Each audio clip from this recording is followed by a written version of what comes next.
Let me show you how these cables plug into this camera. We have our camera 2 sitting right here.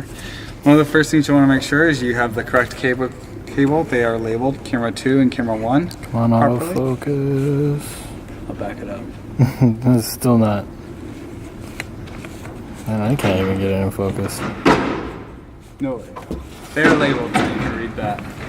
One of the things we'll want to make sure is that this cable comes down so that it's not on that screen.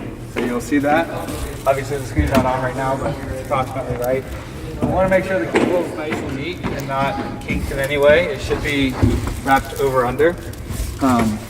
So any excess, we'll probably want to just pop this under here or whatever.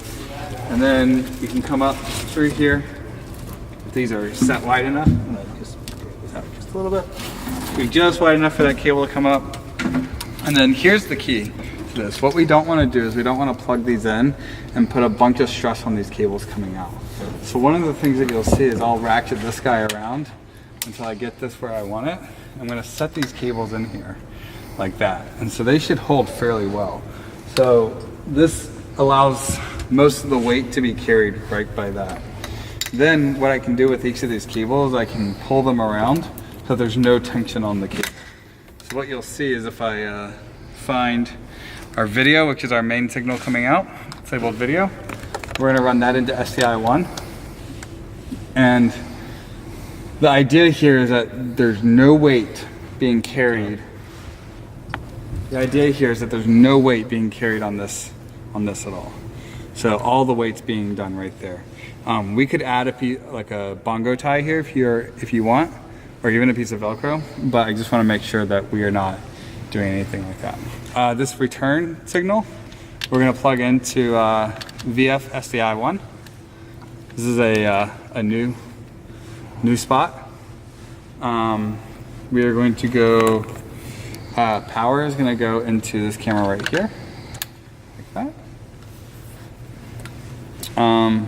Sync is going to go into Genlock. Make sure as you're plugging these guys in that you're following the side of the camera. Do not, if you're trying to plug them in like this, you may not see what you're doing here. Your remote cable, this is a LAN, is going to go into this LAN port right here, just like that. And then you have 2 more cables. You know what I wonder is, I wonder if we should plug this guy into VF and plug this over here. It doesn't really matter. Essentially VF SDI and SDI2 are both the exact same signal. So you could run it either way. You could put this one here or this one there. It doesn't really matter. Next you'll have your compact, which I would recommend just leaving at your feet for now. And then finally tally, which I'll typically run up through here to get to the other side of the camera. And then it's going to plug into the back of your monitor in this port right there.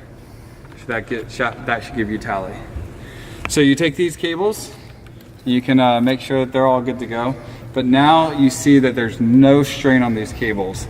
You also want to make sure you have full control of everything. So if you have any cables that are hanging out in a weird spot, like this one, I might want to make sure it's not wrapped around in a weird way. So sometimes I'm usually pretty anal about these, so I'll move a cable like this. So that way it kind of makes this look a little bit neater, just so that these cables are all driving together. And then I can reconnect this guy, like that. But the idea is to have this fairly neat. Again, you can add another bongo tie here if you want, to kind of help make sure you take the weight off of this tripod and off this cable. But this is perfectly acceptable, or if you want to add another bongo tie and even take more weight off, that would probably be even better. So the more bongo ties and the less strain you have on any cable. So you'll see like there's these extra loops in these guys. Like any time you can take strain out of the cables, that's gonna make them last longer and make them work a lot better. Remember, after you do that, you'll have to re-level your camera because this will add quite a bit of back weight to your camera. I would recommend the easiest way to do that here. So loosen this guy, slide it forward a little bit, and then kind of work from there. That's it for connecting your camera.